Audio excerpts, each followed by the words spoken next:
To be exceptional means that you are the exception. It means that you are not normal. And so it's normal for normal people to find you abnormal if you do things that are not normal. Don't let people who have mediocre goals deter you from taking actions that make you great, because it makes you different. Realizing that I thought most people actually made no sense. They say they had these goals, but they took no action. And they called me work obsessed. They would tell me I should take time off, and they're like, hey, you're not cool anymore. You're not hanging out with the boys. Like, why aren't you participating in the fantasy league? Why aren't you watching football on Sunday with us? But the thing is that like I needed that Sunday because I had to prep workouts, I had to prep the music list for the next day, I had to do all this other work. I looked at that football game and I was like, my goals are more important to me than this. A lot of people don't actually look at themselves in the mirror and say, like, 1 year from today, will I remember this football game, or will I remember the fact that I'm not where I said I wanted to be? And to me, that was significantly more painful. If you fit in, then you will be like your peers. If you want to be extraordinary, then you have to behave extraordinarily. You can't behave ordinary and expect to get exceptional. The best thing you can do is to be exceptionally good at something. If you're the best doctor in town, if you're the best lawyer in town, if you're the best whatever it may be, whatever abilities you have can't be taken away from you. They can't actually be inflated away from you. Somebody else will give you some of the wheat they produce, or cotton, or whatever it may be, and they will trade you for the skill you have. So the best investment, by far, is anything that develops yourself. You must first become consistent before you can become exceptional. And the reason that you don't have the skills you need is because you're unwilling to suck for as long as it takes to get good. Your ability to tolerate boredom while repeating the same action again and again and again determines your odds of success. And so consistent people beat inconsistent people, which is everyone. Be exceptional at the things that require zero talent. Be the hardest worker. Show up the earliest. Have the best attitude. Have the best body language. And always, and I mean always, do more than everybody else. Because I take you back to one quote. If you want to live a life that others don't, you have to be willing to do things that others won't. And if all of these things that require zero talent, which are all in your control by the way, are not 100%, then don't question yourself as to why you're not succeeding. Get your mind right first. Get your attitude in the right place, and the rest will take care of itself. And all of these things require zero talent. And then any talent you do have will then take care of the job itself.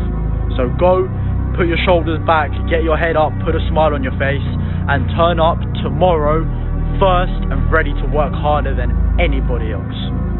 If you want to be exceptional, you have to be willing to be the exception.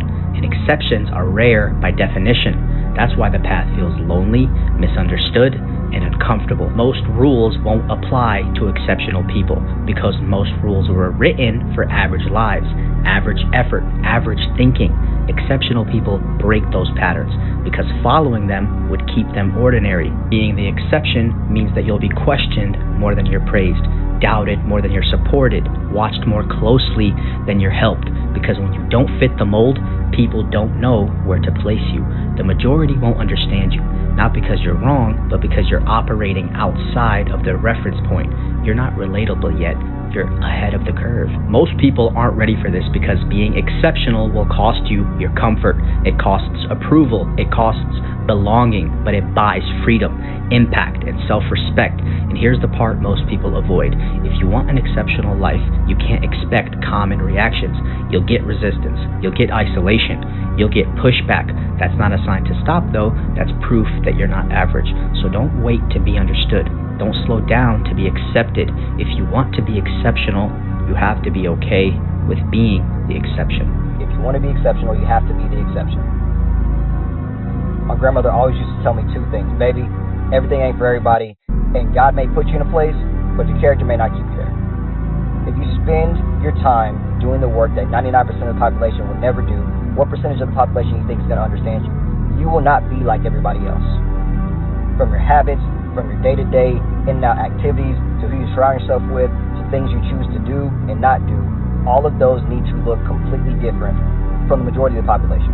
And if you're wondering why you feel stuck and you're still trying to do what you see others do, that may be the problem. I want to make $1 million a year. Guess how rare that is? It's not 1%. 1% 600K in the US. And if you're global, forget about it. So you want to make $1 million a year. That's not even a 1 out of 100 goal. It's a 1 out of 200, 1 out of 300 goal. And you have that goal and you think that somehow you're going to behave like the 299 and get there. It's not normal. It's unbalanced. You have to take unrelenting, obsessive amounts of action for a disproportionate period of time where you get zero reward for doing so. If anything, you just get disproportionate punishment for taking this, and you question your own sanity half the time because you're like, am I just being crazy? Is it insane for me to have these aspirations, these goals, these dreams for my life? And everyone around you will tell you yes, because it's in their best interest. Your failure protects their ego. Many people have the same goal as you, but very few of them will do the same work as you. High performers raise the bar without even being asked. One thing people forget about you is this: nobody has to push you. You push yourself. Your standards rise quietly, long before anyone sets an expectation. And that's why you outgrow environments so quickly. You evolve faster than the culture around you. The problem is, people get comfortable with the version of you they benefited from. So when your standards level up, they take it personally, like you're making a statement about them. You're not. You're just growing. And growth exposes who refuses to move. Like when you improve a process no one asks you to touch, and instead of appreciating it, they call it extra. You want to be baddest motherfucker ever at what you do? You could be misunderstood by everybody because you're going to be so fucking obsessed and so driven to get there. That's what it takes. But if you want to fucking go to that edge where people do not like you, don't understand you, question everything you fucking do, you've arrived. When you are misunderstood to the point where fucking people think you're psycho and you're nuts and you're this and that, why are you in the gym at 1 o'clock in the morning? What's wrong? You will never understand what is wrong with you. You can be misunderstood by everybody. I am not like everybody else. I don't want to be like everybody else. I have something inside burning. I'm supposed to be something different.